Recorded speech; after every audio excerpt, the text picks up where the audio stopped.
Hello ചോ hi നമസ്തേ. ഹരിശങ്കർ പ്രസാദ് ജിയുടെ ദവ എന്ന പാഠഭാഗത്തെ കുറിച്ചാണ് നമ്മൾ നോക്കാൻ പോകുന്നത്. നിങ്ങളുടെ 4ാമത്തെ യൂണിറ്റിലെ 4ാമത്തെ ചാപ്റ്റർ ആയിട്ടുള്ള ദവ എന്ന് പറഞ്ഞ വ്യംഗ്യമാണ്, സാറ്റയർ ആണ് നമ്മൾ നോക്കാൻ പോകുന്നത്. വളരെ രസകരമായിട്ടുള്ള ഹരിശങ്കർ പ്രസാദ് ജിയുടെ ഒരു വ്യംഗ്യയുടെ ഇത്ര മാത്രമേ ഉള്ളൂ. ഈ ജൂട്ടി പ്രശംസയാണ്. നമ്മൾ തെറ്റായ ഒരു പ്രശംസയെ കുറിച്ച് എങ്ങനെയാണ് വരുന്നതിലേക്ക് വരുമ്പോൾ മുമ്പേ നിങ്ങൾ മനസ്സിലാക്കേണ്ട ഒരു കാര്യമാണ്, കവികൾക്കും ലേഖകർക്ക് എന്താണ് തൻ്റെ രചന, താൻ എഴുതിയ രചനയൊക്കെ മറ്റുള്ളവരെ കേൾപ്പിക്കുക എന്നൊരു കാര്യം കൂടിയുണ്ട്. സോ ഇതെന്താണ്, അത് അവരെ സംബന്ധിച്ച് നല്ല ആവേശം നൽകുന്ന ഒരു കാര്യമാണെങ്കിലും മറിച്ച് കേൾക്കുന്ന ഒരാളെ സംബന്ധിച്ച് ഒരു ബോറടിയും അതൊക്കെയാണ് അല്ലെ, ഒരു മടുപ്പ് പോലെയും ചടപ്പ് പോലെയൊക്കെ ആയിരിക്കാം. സോ ഇതിന്റെ ഒരു ആക്ഷേപഹാസം കൂടിയാണ്, അതിന്റെ ഒരു സാറ്റയർ രൂപത്തിലാണ് അദ്ദേഹം ദവ എന്നൊരു പാഠഭാഗത്തിലേത്. നിങ്ങൾ പാഠഭാഗം മനസ്സിലാക്കിയിട്ടുണ്ടാവും. സോ ഇതിൽ ഇത്ര മാത്രമേ ഉള്ളൂ. ഞാൻ വളരെ ഷോർട്ടായിട്ട് ആ പാഠഭാഗം പറഞ്ഞുതരാം. അതിന്റെ കോർ ഞാൻ പറഞ്ഞു തന്നിട്ടുണ്ട്. സോ ഇത് നിങ്ങൾ മനസ്സിലാക്കിക്കോളൂ. അത് ആ ഒരു കാര്യത്തെക്കുറിച്ച് തമാശ രൂപത്തിലാണ് അദ്ദേഹം ഈ ദവ എന്ന പാഠഭാഗം എഴുതിയിട്ടുള്ളത്. വളരെ ക്വിക്കായിട്ട് നമുക്ക് മനസ്സിലാക്കിയല്ലോ. ദവ പ്രസിദ്ധ വ്യംഗ്യകാരായിട്ടുള്ള, പ്രസിദ്ധമായിട്ട് ഹിന്ദിയിലൊരു പ്രസിദ്ധനായിട്ടുള്ള വ്യംഗ്യകാരനായിട്ടുള്ള ആരാണ്? ഹരിശങ്കർ പ്രസാദ് की രചന തന്നെയാണ്. കഹാനി एक മരണാസന്ന കവി അനങ് ജി കെ ഈർദ് ഹിർദ് ഘൂംതി ഹെ. അദ്ദേഹത്തിലുമായിട്ട് ഇങ്ങനെ കറങ്ങി നടക്കുന്ന ഒരു വ്യംഗ്യയാണ് അനങ് എന്ന് പറഞ്ഞ അദ്ദേഹം കവിയാണ്. സോ അദ്ദേഹം മരണക്കിടക്കയിലാണ്. ഡോക്ടറോനെ ഘോഷണ കർദി ഹി ക്യാ ഹെ. അദ്ദേഹം ഡോക്ടേഴ്സ് ഒക്കെ പറഞ്ഞു ഉൻകെ പാസ് കേവൽ एक घंटा बचा है. അനങ് ജി എവിടെയാണ്? മരണക്കിടക്കയിൽ കിടക്കുമ്പോൾ ഡോക്ടേഴ്സ് ഒക്കെ പറഞ്ഞു ഒരു മണിക്കൂറൊക്കെ അദ്ദേഹം മാക്സിമം ഇനി ജീവനോട് നിൽക്കത്തുള്ളൂ. സോ അദ്ദേഹം മരിക്കാറായിട്ടുണ്ടെന്ന് ഡോക്ടേഴ്സ് ഒക്കെ വിധി എഴുതി തള്ളിയിട്ടുണ്ട്. അപ്പോഴെന്താണ് യെസ് ഇൻകെ പാസ് സിർഫ് കേവൽ एक घंटे बचे हैं. അദ്ദേഹത്തിന്റെ അടുത്ത് 1 മണിക്കൂർ മാത്രമേ ബാക്കിയുള്ളൂ. ലേക്കിൻ അനങ് ജി की പത്നി, പക്ഷെ അദ്ദേഹത്തിന് അനങ് ജിയുടെ വൈഫ് എന്താണ്? ചാഹത്തി ഹെ കി കിസി തരഹ്, ഏതെങ്കിലും ഒരു വഴിയിൽ എന്താണ് 5-6 മണിക്കൂർ ജീവിത് രഹേ താക്കി शाम की ट्रेन से आ रहे उनके बेटे से मिल सके. ഡോക്ടർ ഇസെ അസംഭവ് ബതാത്തെ ഹെ. ക്യാ ഹെ? ഡോക്ടർ പറയാണ്, അദ്ദേഹത്തിന്റെ വൈഫ് ആഗ്രഹിക്കുവാണ്, അദ്ദേഹത്തിന്റെ വൈഫ് അനങ് ജിയുടെ വൈഫ് ആഗ്രഹിക്കുവാണ്. ഡോക്ടേഴ്സ് ഒക്കെ പറഞ്ഞ 1 മണിക്കൂറേ നിൽക്കത്തുള്ളൂ. അനങ് ജിയുടെ വൈഫ് ആഗ്രഹിക്കുവാണ് 5-6 മണിക്കൂറും കൂടി ഇദ്ദേഹത്തിന് അനങ് ജിയുടെ ജീവൻ നിലനിർത്താൻ സാധിക്കുമോ? കാരണം എന്താണ്, വൈകുന്നേരത്തെ ട്രെയിനിൽ തന്റെ മകൻ വരുന്നുണ്ട്. 5-6 മണിക്കൂർ കഴിയും വരാൻ വേണ്ടിയിട്ട്. അതുവരെ ഇദ്ദേഹത്തിന് ജീവൻ നിലനിർത്താൻ സാധിക്കുമോ? മകൻ അച്ഛനെ അവസാനമായിട്ട് കാണാൻ ഒരു അവസരം ഡോക്ടേഴ്സ് ഒരുക്കാൻ സാധിക്കും. എന്തെങ്കിലും ഒരു മരുന്ന് അദ്ദേഹത്തിന് കൊടുത്ത് അദ്ദേഹത്തിന്റെ ജീവൻ നിലനിർത്തൂ എന്ന് വൈഫ് ആഗ്രഹിക്കുവാണ്.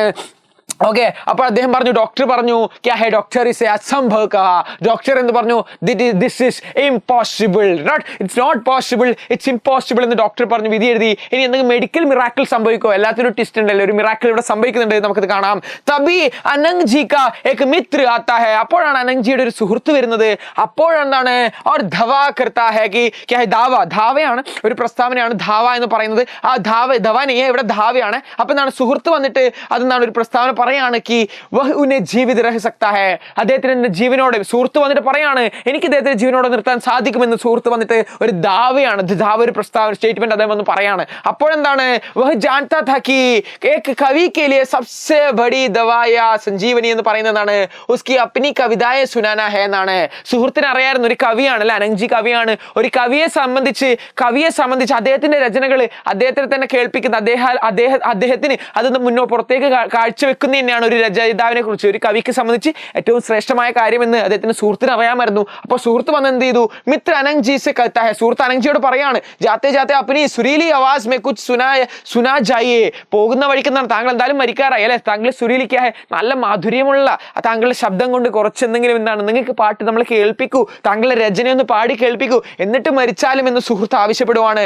യേ സുൻതേ ഹി ജോ കവി മർനെ വാല ഥാ ഉസ്മേ ഝാന ആ ജാത്തി എന്നാണ്. യെസ്, ഝാൻ ആ ജാത്തി ഹെ എന്നാണ് കവി മർനെ വാല ഥാ. ഇത് കവി മരിക്കാനായിട്ടുണ്ടായിരുന്നു. അപ്പൊ കവി എന്നാണ് ഇത് കേട്ടപ്പോൾ തന്റെ സുഹൃത്ത് വന്ന് പറയാണ്, കവിയെ സംബന്ധിച്ച് ഒരു സെൽഫ് ഒബ്സഷൻ തന്നെയാണ് അല്ലെ, ഒരു ആത്മനിർഭരത കൂടിയാണ്. കാരണം ഒരാൾ എന്നെ പ്രശംസിക്കുവാണ് എന്നൊരു കാര്യം. സോ കവി എന്നാണ് വളരെ എനർജറ്റിക്കലി ബിസ്തർ മേ ലേട്ടാ ഹുവാ കവി ബാഡ് ജാത്തെ ഹെ. കടന്ന കവി എന്താണ്, കിടക്കയിൽ ഇരുന്നിട്ട് അദ്ദേഹത്തിന് ഒരു ഊർജ്ജം കിട്ടുവാണ്. അപ്പോൾ എന്ത് ചെയ്യുന്നു, ഉസ്മേ ജാൻ ആ ജാത്തി ഹെ. അദ്ദേഹത്തിന് ഒരു ജീവൻ തന്നെ വരുവാണ്, ഒരു പുതിയ ജീവൻ തന്നെ വരുവാണ്. കാരണം ഒരു സുഹൃത്ത് വന്നിട്ട് തന്നെ ഇത്രയും പ്രശംസിക്കുമ്പോൾ ഒരു പുതു ജീവൻ തന്നെ കവിക്ക് വരുവാണ്.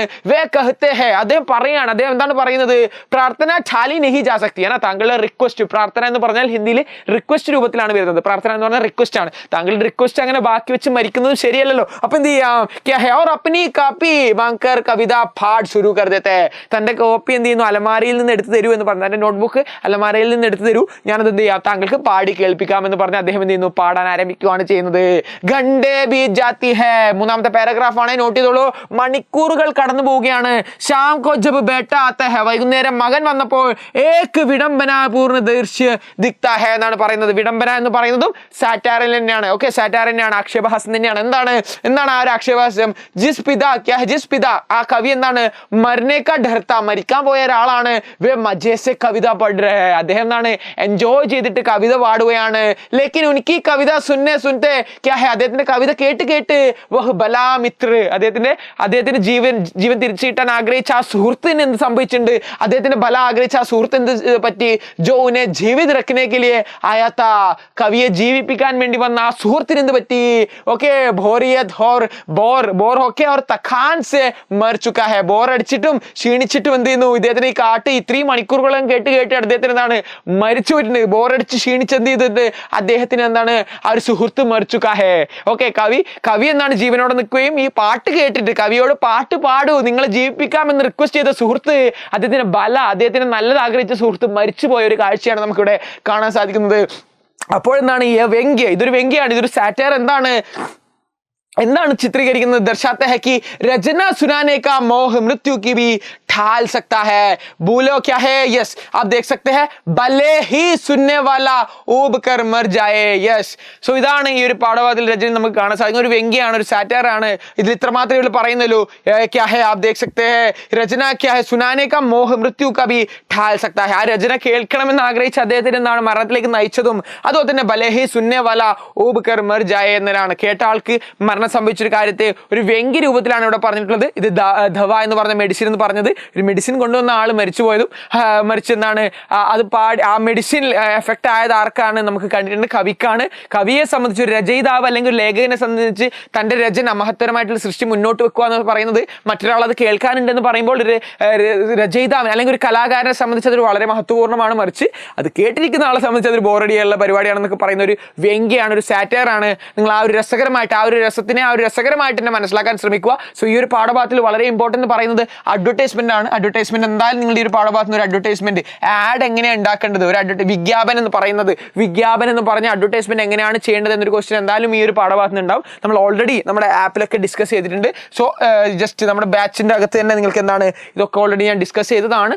റെഡി വെച്ചോ. സോ ഈ ഒരു പാഠഭാഗത്തിന് നിങ്ങൾക്ക് ബാച്ചിൽ ജോയിൻ ചെയ്യാൻ ആഗ്രഹിക്കുന്നുണ്ടെങ്കിൽ, ജസ്റ്റ് ഈ ഒരു ബാച്ചിൽ നമ്മൾ ജോയിൻ ചെയ്യാൻ ആഗ്രഹിക്കുന്നുണ്ടെങ്കിൽ എൻ്റെ ജിമ്മൻ സാർ എജുപ്പെടുന്ന ഇൻസ്റ്റാഗ്രാമിൽ വന്നിട്ട് നിങ്ങളുടെ നെയിം, അതുപോലെ തന്നെ എന്താണ് ഫോൺ നമ്പർ, അതുപോലെ തന്നെ ക്ലാസ് +2 അത് നിങ്ങൾ എന്ത് ചെയ്താൽ മതി, ക്ലാസ് എന്നുള്ള 12th ഇട്ടാൽ മതി. ഓക്കെ, നെയിമും നിങ്ങളുടെ ഫോൺ നമ്പർ എനിക്ക് അയച്ചു തന്നാൽ നമ്മളെ മെന്റേഴ്സ് നിങ്ങൾ കോൺടാക്ട് ചെയ്യുന്നതായിരിക്കും. അതുപോലെ തന്നെ ഈ നോട്ട്സ് നിങ്ങൾക്ക് വേണമെങ്കിൽ ജസ്റ്റ് എന്ത് ചെയ്താൽ മതി, നിങ്ങൾ ദവ എന്ന മെഡിസിൻ, ദവ എന്ന് ജസ്റ്റ് എൻ്റെ എന്ത് ചെയ്താൽ മതി. യെസ്, ആ സിർഫ് യെസ് ദവ എന്ന് എന്ത് ചെയ്താൽ മതി, എൻ്റെ കമന്റ് ബോക്സിൽ ഇട്ടാൽ മതി. WA बोल सकते हैं आप, DW. ओके, DAWA आप लिख दो, DAWA दवा आप लिख दो और मेरे कमेंट बॉक्स में എൻ്റെ ഇൻബോക്സിൽ വന്നിട്ട് ജസ്റ്റ് ദവ എന്നിട്ട് കഴിഞ്ഞാൽ നിങ്ങൾക്ക് ഇതിനെന്താണ് ഹിന്ദിയും അതുപോലെ തന്നെ ഇതിൻ്റെ മലയാളം വേർഷനും നമ്മളടുത്ത് റെഡിയാണ്. മലയാളം വേർഷനും ഹിന്ദി ഞാൻ നിങ്ങൾക്ക് അയച്ചു തരുന്നതായിരിക്കും. സോ നല്ല രീതിയിൽ പഠിക്കൂ, എക്സാമിന് നല്ല രീതിയിൽ സ്കോർ ചെയ്യൂ. ഹിന്ദിയിൽ എന്തായാലും A+ നിങ്ങൾക്ക് വാങ്ങാൻ സാധിക്കും.